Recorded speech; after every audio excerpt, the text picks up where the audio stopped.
Viral and comedy trending ముచ్చట్లు చూడాలనుకుంటే Telangana hours channel ను సబ్స్క్రైబ్ చేసుకోండి. పక్కనే ఉన్న గంట గుర్తునొత్తుడు యాది మరవకుర్రి, కొత్త ముచ్చట్లు మిస్ కాకుర్రి. అందరికీ నమస్కారాలు. గౌరవనీయులు జనసేన అధ్యక్షులు మిత్రులు పవన్ కళ్యాణ్ గారు, అదే సందర్భంలో బీజేపీ రాష్ట్ర పార్టీ అధ్యక్షురాలు పురంధేశ్వరి గారు, గౌరవనీయులు అచ్చెన్నాయుడు గారు, ఈ సమావేశానికి విచ్చేసినటువంటి నూతనంగా ఎంపికైనటువంటి ఎన్డీఏ ఎమ్మెల్యే అభ్యర్థులందరికీ పేరు పేరున మనస్ఫూర్తిగా నమస్కారాలు, అభినందనలు, శుభాభినందనలు. అందరూ కూడా మనస్ఫూర్తిగా కంగ్రాచులేషన్స్. అదే సమయంలో మీరందరూ కలిసి నన్ను శాసనసభ నాయకుడిగా, ఎన్డీఏ శాసనసభ నాయకుడిగా ఎన్నుకున్నందుకు మనస్ఫూర్తిగా అందరికీ నమస్కారాలు తెలియజేస్తున్నా, అభినందనలు తెలియజేస్తున్నా, ధన్యవాదాలు. ఇప్పుడే మిత్రులు మాట్లాడారు. నేను కూడా చాలా ఎన్నికలు చూశాను. ఈసారి రాష్ట్ర చరిత్రలో ఎప్పుడూ ఇవ్వనటువంటి తీర్పు ఇచ్చారు. ఈ తీర్పు మళ్లీ నిలబెట్టుకునే బాధ్యత మనందరిపైన ఉంటుంది. అయితే రాష్ట్రంలో ఉండే 5 కోట్ల ప్రజలందరికీ శిరస్సు వంచి పాదాభివందనం చేస్తున్నా. ఈ రాష్ట్రాన్ని కాపాడుకోవడానికి మీరు చూపించిన చొరవ కోసం అందరం కూడా ఒకటి క్యాంపెయిన్ చేశాం. ప్రజలు గెలవాలి, రాష్ట్రం నిలబడాలి. ప్రజలు గెలిచారు.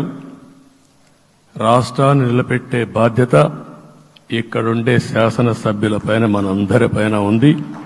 ఈ విషయం మనం గుర్తుపెట్టుకోవాల్సిన అవసరం ఉంది. ఒక అరాచక పాలన, ఒక విధ్వంసకర పాలన. మామూలుగా ఇది చూస్తే ఈ కూటమి ఏర్పాటు చేసినప్పుడు కూడా నేను ఎప్పుడూ మర్చిపోలేను.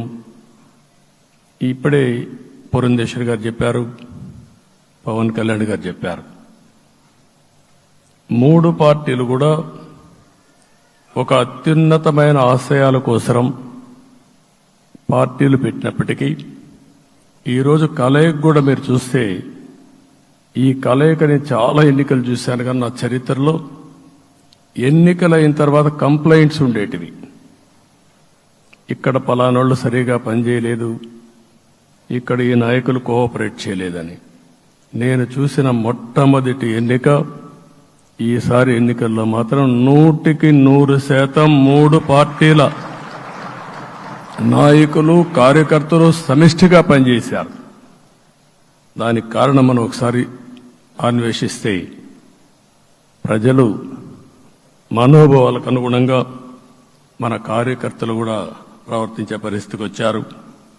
రాష్ట్రంలో ఉండే ప్రతి ఒక్క కార్యకర్తని, 3 పార్టీల తరపున ఉండే ప్రతి ఒక్క కార్యకర్తని, నాయకుడిని మనస్ఫూర్తిగా అభినందిస్తున్నా, ధన్యవాదాలు తెలియజేస్తున్నా, కృతజ్ఞతలు తెలియజేస్తున్నా. మేము చాలా వేవ్స్ చూసాం.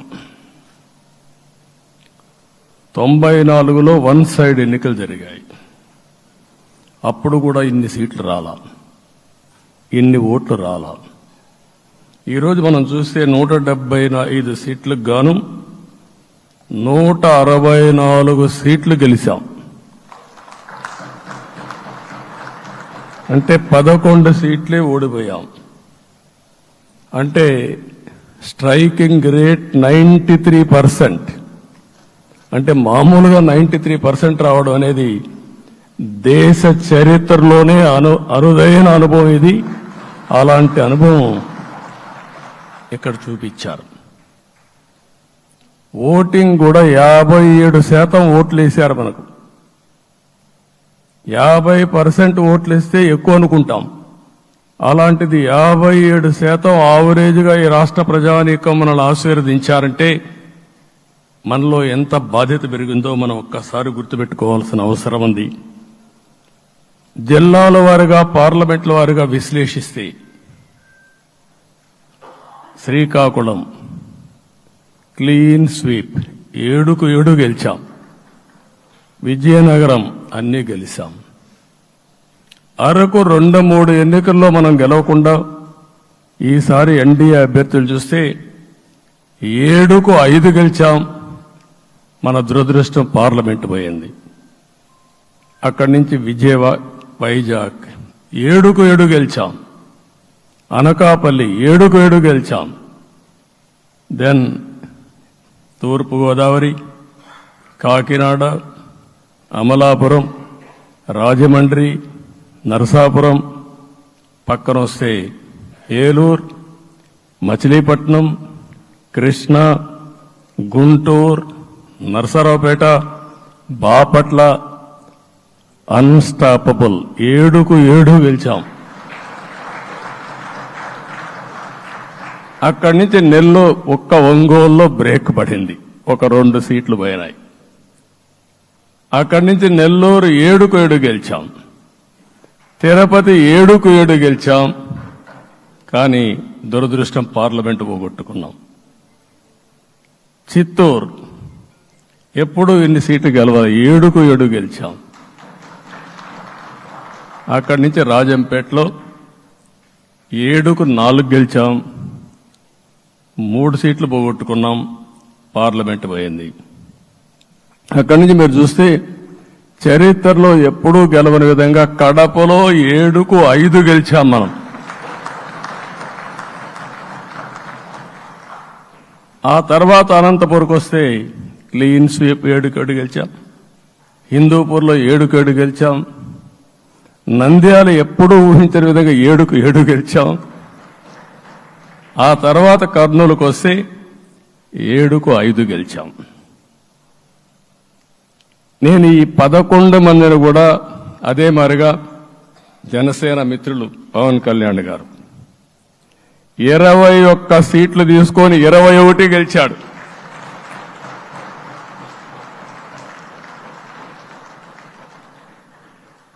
బీజేపీ 10 సీట్లు తీసుకుంటే 10 గెలిచారు. 8 గెలిచారు.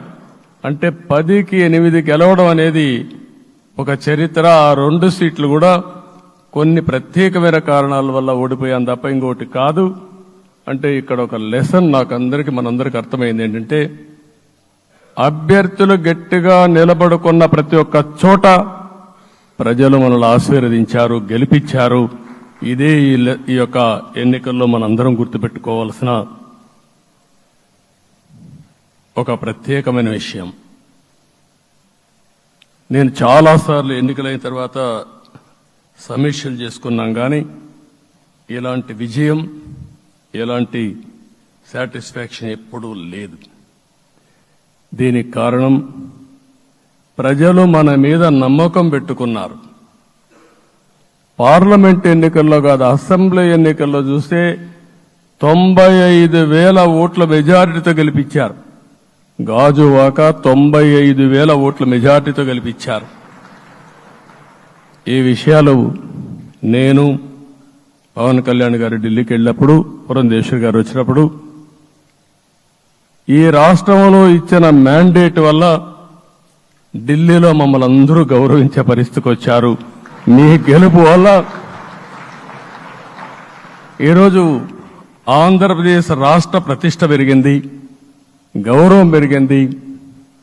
మనకు కూడా గౌరవం పెంచుకునే పరిస్థితికి వచ్చాం.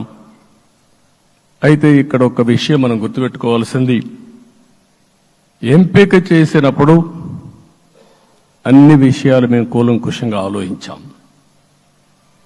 ఏ సీటు ఏ అభ్యర్థులు ఏ పార్టీ తీసుకుంటే గెలుస్తారో ఆలోచించాం. ఒకసారి అవి నేను చాలాసార్లు చూసినప్పుడు సీట్ల ఎంపికలో చాలా సమస్యలు వచ్చేటివి. మొట్టమొదటిసారిగా మొన్న ఎంపికల్లో కూడా చిన్న చిన్న సమస్యలు తప్ప ఎక్కడ పెద్ద సమస్యలు రాలేదు. అంటే మేమందరం కూడా ఒకటి ఆలోచించాం, గెలిపే ధ్యేయంగా పనిచేయాలి. కాబట్టి ఏ సీట్లో ఎవరు సీట్ ఇస్తే వాళ్ళు గెలుస్తారో ఆ సీట్లే ఇచ్చాం. అదే సమయంలో సీట్లు ఇచ్చిన తర్వాత ప్రతి ఒక్కరూ గౌరవించి గెలిపించే బాధ్యతకు వచ్చారు. ఇంకొక పక్కన ఈరోజు మిమ్మల్ని అందరినీ ఇప్పుడే పవన్ కళ్యాణ్ గారు చెప్పినట్టు వారి యొక్క సమయ స్ఫూర్తిని నేను ఎప్పుడూ మర్చిపోలేను.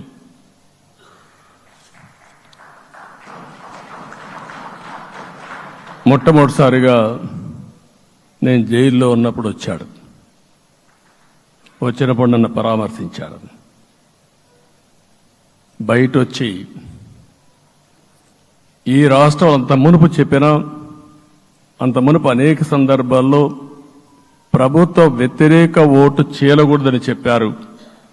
కానీ నన్ను చూసి బయటికి వెళ్ళిన తర్వాత ఈరోజు తెలుగుదేశం జనసేన పొత్తు పెట్టుకుంటున్నామని చెప్పిన మొదటి వ్యక్తి పవన్ కళ్యాణ్ గారు.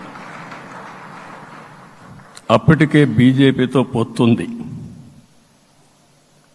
అయితే ఒక మాట చెప్పాడు, బీజేపీతో పొత్తుంది, బీజేపీ తెలుగుదేశం జనసేన 3 పార్టీలు కలిసి పోటీ చేస్తామని కూడా చెప్పి మళ్ళీ ఆ ప్రయత్నం చేసి కడాన రాష్ట్ర ప్రయోజనాల దృష్ట్యా బీజేపీ తెలుగుదేశం జనసేన పొత్తు పెట్టుకున్నాం.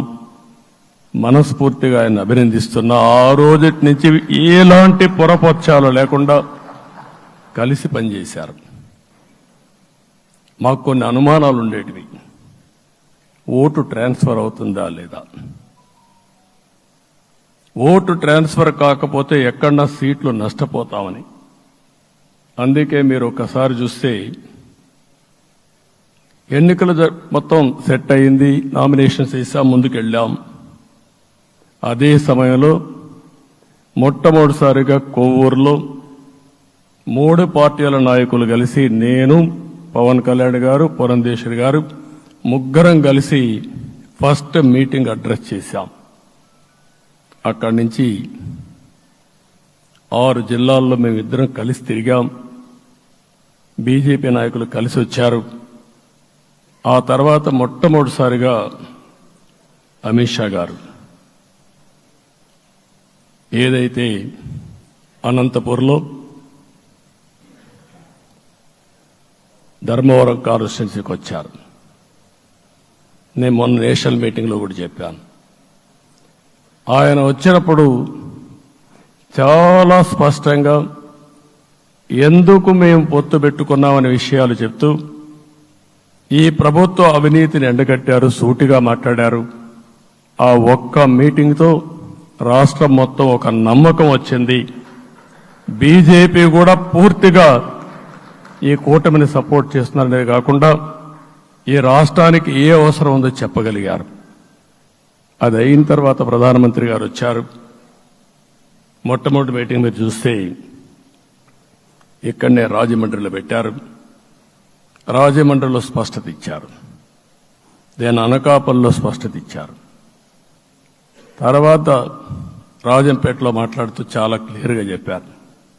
ఇదే విజయవాడకు వచ్చినప్పుడు రోడ్ షో పెడితే నా జీవితంలో ఎప్పుడూ చూడలేదు, ప్రధానమంత్రి గారు కూడా అదే చెప్పారు, బ్రహ్మాండమైన రోడ్ షో విజయవాడలో జరిగిందని ప్రధానమంత్రి గారు కూడా అభినందించే పరిస్థితికి వచ్చారు. ఇవన్నీ కలయికే మన విజయం. ఈ విషయం మనం గుర్తుపెట్టుకోవాల్సిన అవసరం ఉంది. మీరు కష్టపడ్డారు. నేను చాలా ఎన్నికల్లో చూశాను. అందరూ అభ్యర్థులు కూడా ఈ ఎన్నికల్లో కష్టపడిన విధానం కానీ ఇంత కష్టం నేను ఎప్పుడూ చూడలేదు. ఒక్క మాటలో చెప్పాలంటే ప్రతి ఒక్కరూ మనసు పెట్టి పనిచేశారు. అందుకే ఈ గెలుపు వచ్చిందని చెప్పి కూడా నేను మీకు తెలియజేస్తున్నా. మీ అందరి సహకారంతో రేపు ప్రమాణ స్వీకారం చేస్తున్నాను. దానికి మీ అందరికీ ధన్యవాదాలు. రేపు ప్రమాణ స్వీకారానికి నరేంద్ర మోడీ గారు ప్రధానమంత్రిగా వారు వస్తున్నారు. అదే మరిగా ఎన్డీఏ నాయకులు వస్తున్నారు. ఇది ఒక అరుదైన అనుభవం. అంటే నేను 4వసారి ముఖ్యమంత్రిగా ప్రమాణ స్వీకారం చేస్తున్నాను కానీ ఈసారి దీనికి ఉండే ప్రాధాన్యత, ప్రజలు మన మీద పెట్టుకున్న నమ్మకం, నష్టపోయారు, ఇబ్బందులు పడ్డారు, మన మీద హోప్ పెట్టుకున్నారు. తిరిగి నేను ఒక్కడినే చేసే కార్యక్రమం కాదు. అందరం సమిష్టిగా మళ్లీ ప్రజలకు రుణం తీర్చుకునే సమయం ఆసన్నమైంది. దానికి ఈ రాష్ట్రానికి పూర్తిగా కేంద్ర సహకారం అవసరం. నిన్న పోయినప్పుడు కూడా నేను చాలా స్పష్టంగా కేంద్ర నాయకత్వాన్ని కోరాను. అటు అమిత్ షా గారిని, అదే మరి ప్రధానమంత్రి గారిని అందరినీ కోరాం. పూర్తిగా సహకరిస్తామని వారు హామీ ఇచ్చారు. దానికి మనందరి తరపున కేంద్రంలో ఉండే ప్రధానమంత్రి నరేంద్ర మోడీ గారిని, అదే మరి అమిత్ షా గారిని, కేంద్ర నాయకత్వాన్ని, అదే మరిగా బీజేపీ దేశ అధ్యక్షుడైనటువంటి నేషనల్ ప్రెసిడెంట్ గారి నడ్డా గారిని మనస్ఫూర్తిగా అభినందిస్తున్నానని చెప్పి కూడా నేను మీకు తెలియజేస్తున్నాను. ఈరోజు 40 సంవత్సరాలుగా రాజకీయాల్లో ఉన్నాను. నేను ఎప్పుడు కూడా రాగద్వేషాలకు అతీతంగా రాజ్యాంగంలో ఏదైతే మనం ప్రమాణం చేస్తామో రాజ్యాంగాన్ని అనుసరించి అదే విధంగా పనిచేశాను. మళ్లీ ఈరోజు మీ అందరికీ హామీ ఇస్తున్నాం. నాకు అలవాటు ప్రజల కోసం కష్టపడడం, అవిశ్రాంతంగా పనిచేయడం, పోరాటాలు మాత్రమే నాకు తెలుసు. ప్రజాహితం మాత్రం తెలుసు. తప్పకుండా దాన్ని నిలబెట్టుకుంటా. ఇన్ని దశాబ్దాలుగా కూడా ప్రతి అడుగు కూడా మీరు ఒకసారి చూస్తే ప్రతి ఆలోచన, తపన అన్నీ కూడా ప్రజల కోసమే చేశాం. ఈరోజు మనకిచ్చింది ప్రజల అధికారం కాదు. ఇది ఒక పవిత్రమైన అత్యున్నతమైన బాధ్యత మనకు అప్పచెప్పారు. ఈ విషయం అనుక్షణం ప్రతి ఒక్కరూ మనం గుర్తుపెట్టుకోవాల్సిన అవసరం ఉంది. నేను 14 సంవత్సరాలు దగ్గర ముఖ్యమంత్రిగా ఉన్నాను. 15 సంవత్సరాలు ప్రతిపక్ష నాయకుడిగా పనిచేశాను. ఎన్నో సవాళ్లు చూశాను, ఎన్నో సంక్షోభాలు చూశాను. ప్రతి ఒక్క సంక్షోభాన్ని ఒక అవకాశంగా మలుచుకుని ముందుకు పోయాం. ఈరోజు కూడా మీకు అందరికీ ఈరోజు రాష్ట్రంలో మనం చూస్తే చాలా సమస్యలున్నాయి. నా అనుభవాన్ని మొత్తం తీసుకుని పూర్తిగా మీ అందరి సహకారంతో, మిత్రులు పవన్ కళ్యాణ్ గారి సహకారంతో పేద ప్రజల జీవితాలను మార్చడానికి అనునిత్యం ఆలోచిద్దాం. అది చేసి మన నిజాయితీని, మన కృతజ్ఞతని ప్రజలకు తెలియజేద్దాం. అందుకని ఇంకొక పక్క మీరు ఆలోచిస్తే రాష్ట్రం పూర్తిగా శిథిలమైపోయింది. దెబ్బతినని వర్గం అంటూ లేదు. అందుకనే ఓసారి ఆశ్చర్యం కూడా వేస్తుంది. ఈ రాష్ట్రం నుంచి కూలి పనుల కోసం వేరే రాష్ట్రాలకు వెళ్లిన వ్యక్తులు సొంత డబ్బులు పెట్టుకుని వాళ్ళ యొక్క ఫుడ్ కూడా పాకెట్స్ తయారు చేసుకుని వచ్చి ఓటేసి మళ్లీ వెళ్లారు. ఇది ఊహించని పరిణామం. ఇక్కడుండేవాడు ఓటేయడం ఒక ఎత్తైతే, పేదవాడు చిన్న చిన్న పనులు చేసుకునేవాడు కూడా వచ్చి ఓటేశారు. ఎక్కడో అమెరికా, ఆస్ట్రేలియా, ఆఫ్రికా విదేశాల్లో ఉండే ఎన్ఆర్ఐస్ అయితే లక్షల రూపాయలు ఖర్చు పెట్టుకొని వచ్చి పనిచేశారు. లక్షల రూపాయలు ఖర్చు పెట్టుకొని వచ్చి మనకు ఓటేశారు. నా జీవితంలో ఎన్నోసార్లు ఎన్నికలు చూశాను, కానీ ఈసారి ఒక బాధ్యతతో ఓటర్స్ ప్రవర్తించిన తీరు శాశ్వతంగా తెలుగు జాతి చరిత్రలో మిగిలిపోతుంది. అది ఈరోజు జరిగిన విషయం మనం గుర్తుపెట్టుకోవాలి. మనందరం ఒకటే గుర్తుపెట్టుకోవాల్సిన అవసరం ఉంది. ఏ అహంకారంతో విర్రవీగిపోయారో ఆ అహంకారం కూలిపోయింది. ఎన్నోసార్లు మనం చెప్పాం, ఏ వ్యక్తికి పదవొస్తే వినయం కూడా అవసరం. పదవొచ్చిందని విర్రవీగిపోయి రేపనేది లేకుండా ఉంటుందనుకుంటే మాత్రం ఇదే జరిగే పరిస్థితి వస్తుంది. అయితే మీ అందరిని నేను కోరేది ఒకటే, ఇవన్నీ ఒక కేస్ స్టడీగా మీరందరం స్టడీ చేసుకోవాల్సిన అవసరం ఉంది. ప్రజలు బూతులు మాట్లాడే నేతల్ని, అరాచక శక్తుల్ని, అవినీతి పరుల్ని చూశారు. పాలకులంటే ఎలా ఉండాలో చూశారు. ఈ 5 సంవత్సరాల్లో పాలకుడు ఎలాంటి వాడు వచ్చి అర్హత లేని వ్యక్తి ఏ విధంగా ఉన్నాడో చూశారంటే, ఈరోజు ఇచ్చిన తీర్పు ఈ 5 ఏళ్లు పరిపాలించినటువంటి వ్యక్తి యొక్క ప్రవర్తన చూసిన తర్వాత ఇలాంటి వ్యక్తి పాలనకు పనికిరాడనే ఉద్దేశంతో ఓట్లు చేసే పరిస్థితికి వచ్చారు. ఇది నా ఉద్దేశ ప్రకారం ఒక కేస్ స్టడీ అవుతుంది, మనందరం కానీ జాగ్రత్తగా ఆలోచిస్తే. కానీ మనం కూడా అదే విధంగా కక్ష తీర్చుకోవాలి అని కానీ మనం ముందుకు పోతే మనకు కూడా సమస్య వస్తుంది. అదే సమయంలో ఒకటే చెప్తున్నా, తప్పు చేసిన వాడిని క్షమించి పూర్తిగా వదిలిపెడితే కూడా మళ్ళా అలవాటుగా మారుతుంది. తప్పు చేసిన వాళ్లకు శిక్ష పడవలసిన అవసరం ఉంది, చట్టపరంగా శిక్షించాల్సిన అవసరం ఉంది.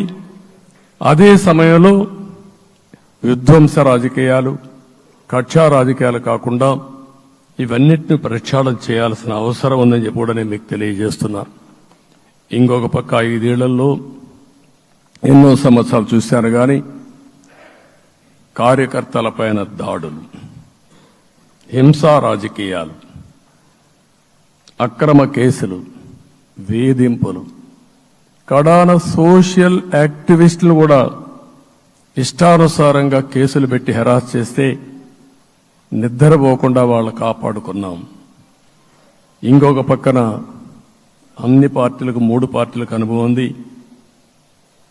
ఈరోజు మీరు చూస్తే ప్రాణాలు తీస్తూ అరాచకంగా ప్రవర్తిస్తూ తెలుగుదేశం పార్టీలో ఒక ఉదాహరణ చూసినప్పుడు అన్ని పార్టీలకు వర్తిస్తుంది. ఏదైతే మన పార్టీకి వ్యతిరేకంగా నేను ఆ పేర్లు చెప్పకూడదు కాబట్టి చెప్పలేదు, కానీ స్లోగన్ ఏమంటే కడాన మెడ మీద కత్తున్న జై తెలుగుదేశం అంటూ ప్రాణాలు వదిలిపెట్టే పరిస్థితికి వచ్చారు. ఇది ఊహించని పరిణామాలు ఇవన్నీ. ఇప్పుడు కూడా కళ్ల ముందర తిరిగే పరిస్థితి వస్తుంది. అందుకే ఈరోజు మనందరం కూడా ఇవన్నీ గుర్తుపెట్టుకుని, నాకు జరిగిన అవమానాలు చూశారు. నేను అందుకే మా కుటుంబానికి జరిగిన అవమానంతో నేను కూడా భరించలేక బయట వచ్చినప్పుడు ఒకటే శపథం చేసి వచ్చాను. ఆ శపథం, ఇది గౌరవ సభ కాదు, ఇది కౌరవ సభ. ప్రజాక్షేత్రంలో గెలిచి మళ్లీ ఈ సభను గౌరవ సభగా చేసి అడుగు పెడతానని చెప్పి శపథం చేసి బయట వచ్చాను. ఓసారి ఇవన్నీ చరిత్ర. ఆ శపథాన్ని ప్రజలు గౌరవించారు. గౌరవించిన ప్రజల్ని నిలబెట్టే బాధ్యత మనందరిపైన ఉంది. సభను కూడా ఎన్నోసార్లు పవన్ కళ్యాణ్ గారు చెప్పారు, భవిష్యత్తులో ఆంధ్రప్రదేశ్ శాసనసభని ఒక గౌరవ సభగా చేసి ప్రజా సమస్యల్ని చర్చిస్తామని చాలా స్పష్టంగా చెప్పారు. అలాంటి బ్రహ్మాండమైన వాతావరణం క్రియేట్ అవుతుంది. దానికి ఒక శాసనసభాపక్ష నాయకుడిగా నేను హామీ ఇస్తున్నా. మళ్లీ ఈ సభను గౌరవ సభగా, ఈరోజు మన పరిపాలన ప్రజా పరిపాలన, ప్రజా ప్రభుత్వంగా మనం ముందుకు పోవాల్సిన అవసరం ఉంది. ముందుకు పోతామని చెప్పి కూడా నేను మీకు తెలియజేస్తున్నా. ఇంకా కిందికి డెప్త్కి వెళ్తే గవర్నమెంట్లో ఏముందో ఇప్పటికి తెలియదు, ఎంత అప్పు ఉందో తెలియదు, ఎక్కడెక్కడ తెచ్చారో తెలియదు. ఇవన్నీ కూడా డెప్త్కి వెళ్ళినప్పుడు ఎన్ని లక్షల కోట్ల అప్పు ఉంది, ఏదేది తాకట్టు పెట్టారు, ఆర్థిక వ్యవస్థ ఏ విధంగా చిన్నాభిన్నం అయిపోయింది, ఇవన్నీ కూడా అధ్యయనం చేసుకోవాల్సిన అవసరం ఉంది. ఇరిగేషన్ రంగాన్ని పూర్తిగా నిర్వీర్యం చేశారు. రాష్ట్రానికి అతి ముఖ్యమైన ప్రాజెక్టు పోలవరం. కేంద్రం క్లియర్గా పోలవరానికి సహకరించారు. నాకిప్పుడు కూడా జ్ఞాపకం ఉంది, 2014 కంటే ముందు నేను ముఖ్యమంత్రి అయ్యాను, ఎంపికయ్యాను. ఢిల్లీకి వెళ్ళాను. ఢిల్లీకి వెళ్ళినప్పుడు 7 మండలాలు తెలంగాణలో ఉన్నాయి. పోలవరం ముంపుకు గురి అయ్యే 7 మండలాలు తెలంగాణలో ఉన్నాయి.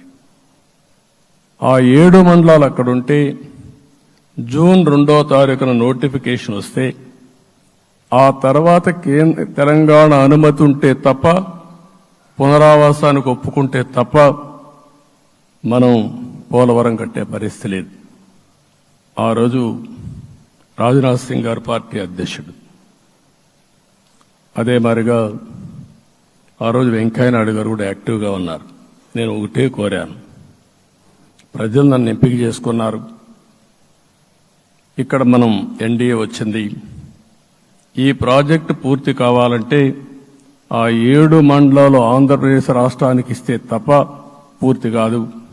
మీరు 7 మండలాలు ఇవ్వకపోతే నేను ప్రమాణ స్వీకారం చేయను, నాకు ఈ పదవి వద్దని ఆ రోజు చాలా స్పష్టంగా చెప్పాను. ఇది ఎప్పుడు కూడా చరిత్రలో ఎప్పుడు జరగని విషయం. ఆ రోజు ప్రధానమంత్రి గారు నరేంద్ర మోడీ గారు ఇవన్నీ ఆలోచించి ఫస్ట్ క్యాబినెట్ మీటింగ్లో పెట్టి ఒక ఆర్డినెన్స్ ఇచ్చి ఆ 7 మండలాలు ఆంధ్రప్రదేశ్కి ఇచ్చి తర్వాత పార్లమెంట్ సమావేశాలు పెట్టుకున్నారంటే అది ఒక చరిత్ర. అంటే ఆ రోజు గాని కేంద్రంగాన 7 మండలాలు ఇవ్వకపోయుంటే పోలవరం ప్రాజెక్టు ప్రారంభమయ్యేది కాదు. అన్ని కష్టాలు పడి మళ్లీ డబ్బులన్నీ కోర్టులో ఉండే కేసులన్నీ విత్డ్రా చేయించి అన్నీ చేయించాం. 72% పనులు పూర్తి చేశాం. ఈరోజు మళ్లీ మొదటికి వచ్చింది. డయాఫామ్ వాల్ పూర్తిగా కొట్టుకొని పరిస్థితికి వచ్చింది, డ్యామేజ్కి అయ్యే పరిస్థితి వచ్చింది, ఎక్కడుందో తెలియని పరిస్థితి. మళ్లీ కేంద్ర సహకారంతో రాష్ట్రానికి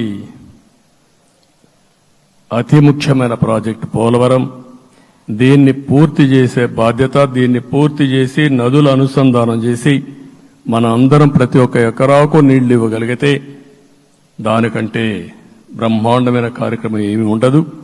వ్యవసాయ రంగం స్టెబిలైజ్ అవుతుంది. ఇది సాధించడానికి అన్ని విధాలా కష్టపడతామని చెప్పి కూడా నేను మీకు తెలియజేస్తున్నాను. ఇంకొక పక్క వ్యవసాయ రంగం పూర్తిగా సంక్షోభంలో పడిపోయింది. రైతులు అప్పుల పాలయ్యారు. 5 ఏళ్లలో 9 సార్లు కరెంటు ఛార్జీలు పెంచారు. ఈ విధంగా ఇవన్నీ కూడా ఇంకొక పక్క మీరు చూస్తే అమరావతి 10 సంవత్సరాల తర్వాత మన రాజధాని ఏదంటే చెప్పుకోలేని పరిస్థితి. ఇప్పటికి కూడా మనకు గుర్తొచ్చేది ప్రజావేదిక విధ్వంసం. అలాంటి దుర్మార్గమైన కార్యక్రమాలు జరిగాయి. ఇవన్నీ కూడా గుర్తు చేసుకుంటూనే కక్షపూరిత రాజకీయాలు కాకుండా కన్స్ట్రక్టివ్ పాలిటిక్స్ కి మనం ముందుకు పోవాల్సిన అవసరం ఉంది. అందుకే ఈరోజు నేను ఒకటే మీ అందరికీ హామీ ఇస్తున్న, మీ ద్వారా ప్రజలందరికీ, మనది ప్రజాప్రభుత్వం. ఇకపైన మన ప్రభుత్వంలో ప్రజావేదికల కూల్చివేతలుండవు. 3 రాజధానులంటూ రాష్ట్ర భవిష్యత్తు ఆటలాడే పరిస్థితి ఉండదు. మన రాజధాని అమరావతి, అమరావతి రాజధాని. విశాఖపట్నం ఆర్థిక రాజధానిగా, ఒక ప్రత్యేకమైన సిటీగా, ఆధునికమైన నగరంగా తయారు చేసుకుందాం. దాన్ని ఎప్పుడు కూడా నేను కంబైన్డ్ ఆంధ్రప్రదేశ్ కూడా గుర్తుపెట్టుకున్నాను. విశాఖపట్నం అటు జనసేనకు, తెలుగుదేశానికి, బీజేపీకి ముగ్గురు కూడా చాలా ముఖ్యమైన నగరం ఇది. ఎందుకు నేను ఈ మాట అంటున్నానంటే, లాస్ట్ ఎలక్షన్లో 2014లో హరిబాబు అక్కడ ఎంపీగా గెలిచారు. తర్వాత విడిపోయిన తర్వాత 2014లో మళ్లీ మనం పోటీ చేసినప్పుడు చేశాం. 2019లో 4 అసెంబ్లీ సీట్లు గెలిపించిన ఏకైక నగరం విశాఖపట్నం తెలుగుదేశం పార్టీకి. అదే మాదిరిగా ప్రజల్లో గణనీయమైనటువంటి అభిమానం జనసేన అధినేత పవన్ కళ్యాణ్ గారి పైన ఉంది. ఈ మూడు కలిపి నిన్న ఒక సునామీ మారిగా వచ్చింది. అక్కడ ఒక్కొక్క సీట్లో మీరు చూస్తే 90,000, 90,000, 70,000, 80,000 మెజారిటీ గెలిపించారంటే ఆనాటి ముఖ్యమంత్రి విశాఖపట్నాన్ని రాజధానిగా చేస్తాను, ఎన్నికలు అవుతానే అక్కడే ప్రమాణ స్వీకారం చేస్తానంటే నువ్వు రావద్దు అని ప్రజా తీర్పిచ్చిన రాజధాని నగరం విశాఖ నగరం. అంటే ఎలాంటి టెంప్టేషన్ కూడా లొంగలేదు వాళ్ళు. ఇది ఒక అనుభూతి. విశాఖపట్నాన్ని మర్చిపోయే సమస్య లేదు. తగిన గుర్తింపు ఇస్తాం, అభివృద్ధి చేస్తాం. ఇంకొక పక్క కర్నూలుని కూడా ఇదే మారిగా చెప్పి కర్నూలుని జ్యుడిషియల్ క్యాపిటల్గా చేస్తామని కడాన ఏమీ చేయకుండా వదిలిపెట్టినటువంటి వ్యక్తి. ఈరోజు మీరు ఒక్కసారి గుర్తుపెట్టుకోవాల్సింది, నేను చాలా ఎన్నికలు చూశాను కానీ రాయలసీమలో వన్ సైడ్ ఎన్నికలు జరిగాయి. బ్రహ్మాండంగా ఓట్లేశారు. ఓట్లేయడమే కాదు, ఊహించనటువంటి మెజార్టీస్ ఇచ్చారు. ఇది నేను కొంచెం భయపడ్డాను బిగినింగ్లో, కానీ ఊపు చూసిన తర్వాత మాత్రం అనిపించింది అందరూ ఎక్స్పెక్ట్ చేశారు రాయలసీమలో కొంచెం ఇబ్బంది ఉంటుందని. అలాంటి రాయలసీమ తిరుగుబాటు చేసే పరిస్థితికి వచ్చింది. దానికి కూడా మన అందరి మీద బాధ్యత ఉంది. కర్నూలుని అన్ని విధాలా అభివృద్ధి చేసే బాధ్యత Telugu Desam party, Janasena, BJP, NDA కూటమి తీసుకుంటామని కూడా హామీ ఇస్తున్నాను. ఈ 3 సిటీలే కాకుండా మొత్తం అన్ని జిల్లాల్ని సమభావంతో ఆలోచించి మనం ముందుకెళ్దాం. ఇంకొక పక్క మనలో ఏ కోశాన కూడా అహంకారం ఉండకూడదు, అరాచకం అనేది ఎక్కడా కనిపించకూడదు. ఈ రాష్ట్రంలో అశాంతికి చోటు అనేది లేకుండా ముందుకు పోవాల్సిన అవసరం ఉంది. రాష్ట్ర ప్రజలందరికీ హామీ ఇస్తున్నా, సీఎం వస్తున్నాడంటే చెట్లు కొట్టేయడం, లేకపోతే రోడ్లు మూసేయడం, షాపులు బంద్ చేయడం, పరదాలు కట్టుకోవడం అవన్నీ ఉండవు. సీఎం కూడా ఒక మామూలు మనిషిగానే వస్తా, అందరితో కలిసి ఉంటాం. నేను సీఎంగా ఉన్నా, మా మిత్రుడు పవన్ కళ్యాణ్ గారు ఏ హోదాలో ఉన్నది కూడా రేపు అనౌన్స్ చేసుకుంటాం. మేమందరం కూడా సామాన్యమైన వ్యక్తులుగానే వస్తాం మీ దగ్గరికి, మీలో ఒక వ్యక్తిగా ఉంటాం. మాకు హోదా సేవ కోసరం తప్ప పెత్తనం కోసరం కాదు. ఆ విషయం ప్రజలందరికీ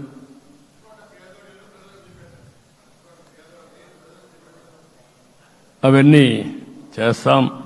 ఇంకొక పక్కన నిన్న మొన్న నేను వస్తానంటా ఉంటే వాళ్ళకు కూడా తెలుసు కాబట్టి ఎన్డీఏ అభ్యర్థిగా అంటే శాసనసభ నాయకుడిగా ఎన్నుకుంటారనే ఉద్దేశంతో, ముఖ్యమంత్రి అవుతాను ఉద్దేశంతో రోడ్లన్నీ కూడా నిలిపేస్తాను. నేను ఒకటే చెప్పాను, మేము వచ్చినప్పుడు ఒక్క నిమిషం ఒక సిగ్నల్కి ఇంకొక సిగ్నల్కి కొద్దిగా గ్యాప్ పెట్టుకోండి. అవసరమైతే ఒక 5 నిమిషాలు లేట్ అయినా మాకు పర్వాలేదు, కానీ ప్రజలు ఎవ్వరికీ ఇన్కన్వీనియన్స్ కలగకూడదని చాలా స్పష్టంగా ఆదేశాలు ఇచ్చాం. కాబట్టి అవన్నీ మనం చేద్దాం.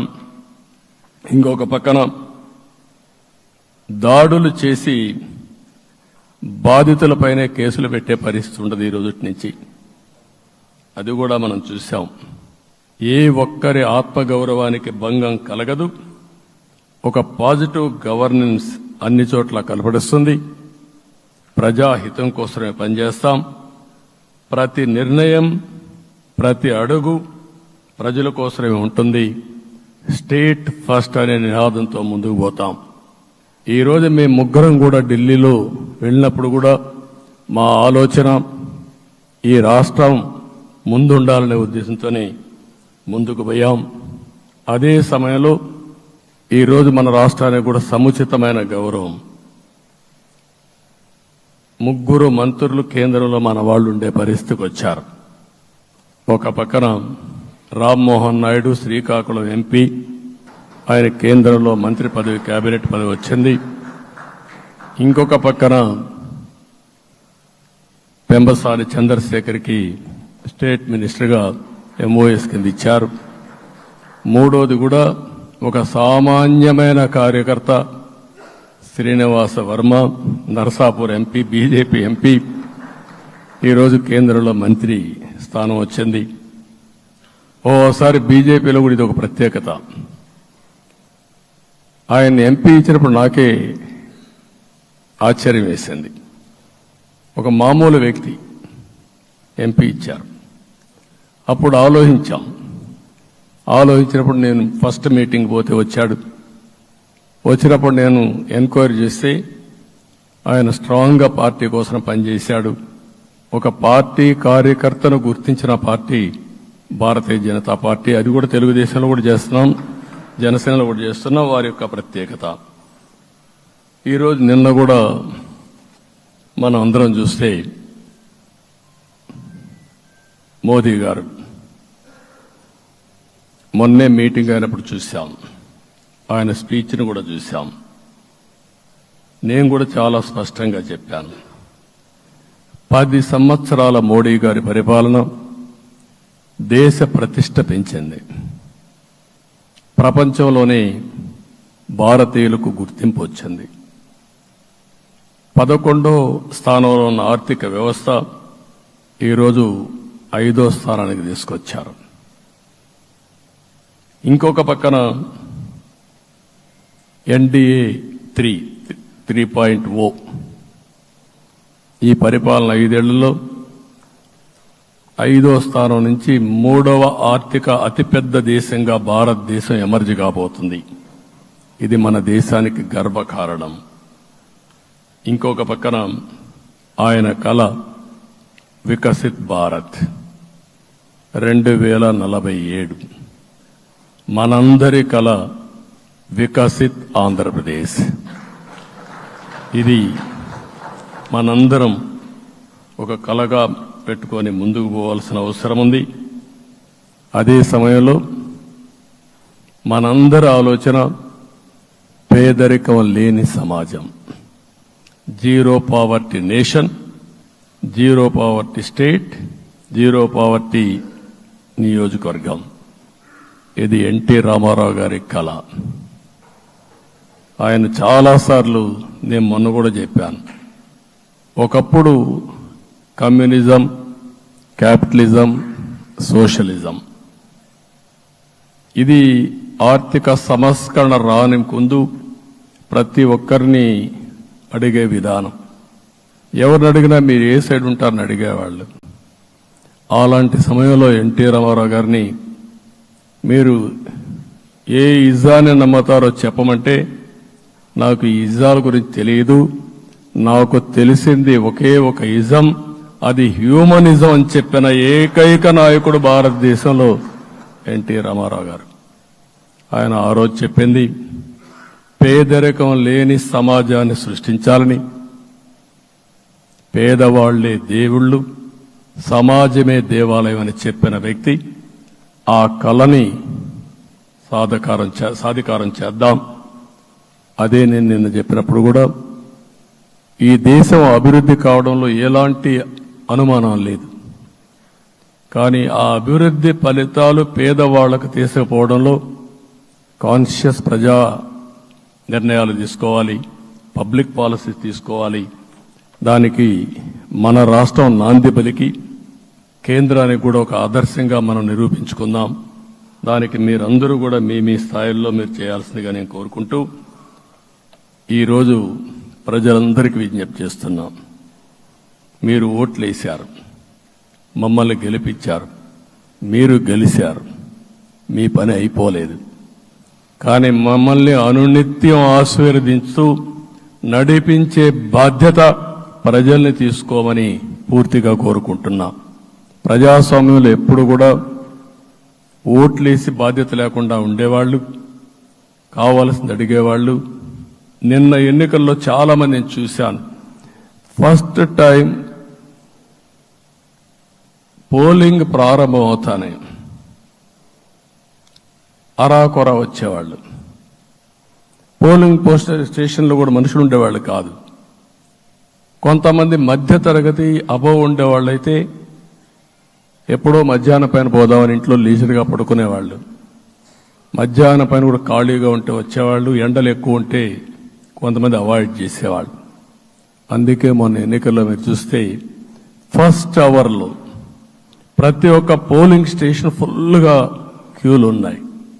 ఆ క్యూలు కంటిన్యూ అయింది. మీరు చూస్తే రాత్రి 2 గంటల వరకు క్యూలో నిలబడుకొని ఓట్లు వేశారంటే వాళ్ళ బాధ్యత వాళ్ళు నెరవేర్చారు. దానికి మనం అందరం గుర్తుపెట్టుకొని ఏ విధంగా చేయాలనో మనం కూడా చేయాల్సిన అవసరం ఉంది. ప్రజలందరికీ విజ్ఞప్తి చేస్తున్నా, మమ్మల్ని నడిపించండి. ఎక్కడైనా మేము తప్పు చేస్తే చెప్పే విధానం కూడా ఎస్టాబ్లిష్ చేస్తాం. ఎప్పటికప్పుడు ఫీడ్బ్యాక్ ఇవ్వండి. ఫైనల్గా కలిసి సాగుదాం, రాష్ట్రాన్ని పునర్నిర్మాణం చేద్దాం. నా జీవితంలో నేను చాలా చూశాను, కానీ నాకు ఒకటే కోరిక, భారతదేశం ప్రపంచ దేశాల్లో నెంబర్ 1 దేశంగా తయారు కావాలి. అవుతుంది, దాంట్లో అనుమానం లేదు. 2047కి ప్రపంచంలో భారతదేశం మొదటి స్థానం బాగా పనిచేసుకుంటే, లేకపోతే 2వ స్థానంలో మనం ఉంటాం. అదే సమయంలో ప్రపంచం మొత్తం భారతీయులు నెంబర్ 1 స్థానంలో ఉంటారు. అది నరేంద్ర మోడీ గారి కల. అది డెఫినెట్ గా జయప్రదం అవుతుందని నేను ప్రగాఢంగా విశ్వసిస్తున్నా. ఇందులో నా స్వార్థం కూడా ఉంది. తెలుగు జాతి ప్రపంచంలోనే నెంబర్ 1గా ఉండాలనేది మన కోరిక. ఇప్పటికీ మీరు చూస్తే హైయెస్ట్ పర్ క్యాపిటా ఇన్కమ్ ప్రపంచంలో ఏ దేశంలోకి వెళ్ళా భారతీయులు సంపాదిస్తున్నారు. అందులో అగ్రస్థానంలో తెలుగు వాళ్ళు ఉన్నారు. అదే సమయంలో ఈ రాష్ట్రాన్ని నెంబర్ 1గా చేయాలనే సంకల్పం మనందరికీ ఉండాల్సిన అవసరం ఉంది. ఇది అసాధ్యం కాదు. ఈ రోజు ఉండే పరిస్థితిని సవరిస్తూనే మళ్లీ నిర్మాణాత్మకంగా వెళ్తే ఒక నిర్దిష్టమైన సమయం ప్రకారం ఆంధ్రప్రదేశ్ రాష్ట్రాన్ని నెంబర్ 1 చేసుకునే అవకాశం ఉంటుంది. అదే సమయంలో జీరో పావర్టీ. మన ఆలోచనలన్నీ కూడా ఒకటే మీరు ఆలోచించుకోవాలి. ఎవరైతే పేదవాళ్ళు ఉన్నారో, పేదవాళ్ళలో నిరుపేదలు ఉన్నారో దానిపైన దృష్టి పెట్టాలి. దీనికి కూడా ఒక కార్యక్రమాన్ని మనం తీసుకుంటా అని చెప్పి తెలియజేసుకుంటూ, మరొకసారి ఇది ఒక అరుదైన అనుభవం, నా జీవితంలో మరిచిపోలేనటువంటి ఘట్టం. దీనికి మిమ్మల్ని అందరినీ ఎన్డీఏ అభ్యర్థిగా ముఖ్యమంత్రిగా నన్ను ఎంపిక చేసిన ఎన్డీఏ ఎమ్మెల్యేలందరినీ పేరు పేరున మనస్ఫూర్తిగా అభినందిస్తూ, మరొకసారి బాధ్యత ఈ రోజు నుంచి ఇంకా ఎక్కువైంది. నిన్నటి వరకు ఈ రాష్ట్రంలో ప్రతి ఒక్కరికి నిద్ర లేని రాత్రులే, నా ఒక్కడికే కాదు. ఇప్పుడు తలుసుకుంటే ఓసారి బాధేస్తుంది. ఆ బాధపడిన రోజులు చూసుకుంటే, ఒక వ్యక్తిని జైల్లో పెట్టినప్పుడు నాకు 40 రోజుల నుంచి 90 రోజులు 100 రోజులు పట్టేది మళ్ళా బయట తేవాలంటే. మళ్ళా జైల్లో ఏం చేస్తారో తెలియదు. అక్కడి నుంచి ఇంకా ప్రెషర్ మౌంటప్ చేసుకుంటూ వచ్చాం. ఆ త్యాగం చేసిన రోజులను ఒకసారి గుర్తుపెట్టుకుంటూ, సఫర్ అయిన ప్రతి ఒక్కరిని, పార్టీ కార్యకర్తలనే కాకుండా ప్రజలను కూడా గుర్తుపెట్టుకొని, సోషల్ యాక్టివిస్టులు గుర్తుపెట్టుకొని ఈ రాష్ట్ర పునర్నిర్మాణం కోసం ముందుకు పోదామని తెలియజేసుకుంటూ, మరొకసారి మీ అందరికీ మనస్ఫూర్తిగా అభినందనలు తెలియజేసుకుంటూ, నన్ను పూర్తిగా బలపరిచినటువంటి మిత్రుడు పవన్ కళ్యాణ్ గారికి, అదే మాదిరిగా బీజేపీ నాయకత్వానికి, పురంధేశ్వరి గారు ఇక్కడ నేను చూశాను. మేమిద్దరం, వారు ఎంపీ అభ్యర్థిగా ఉన్నప్పటికీ ఎప్పుడో కంప్లైంట్ చేసినా లేకుంటే కోఆర్డినేషన్ ప్రాబ్లం వచ్చినా ఇమీడియట్గా స్పందించి వారు కూడా కోఆర్డినేట్ చేశారు. అందరూ కూడా ఎక్కడా పొరపచ్చాలు లేకుండా మనస్ఫూర్తిగా చేశాం కాబట్టి ఈ గెలుపు సాధ్యమైంది. ఈ గెలుపుకు సహకరించిన ప్రతి ఒక్క నాయకుడికి, ప్రతి ఒక్క పార్టీకి, ప్రతి ఒక్క కార్యకర్తకి, ప్రజలందరికీ కూడా పేరు పేరున మనస్ఫూర్తిగా నమస్కారాలు తెలియజేసుకుంటూ మీ అందరి దగ్గర సెలవు తీసుకుంటున్నాను. జై హింద్, జై హింద్.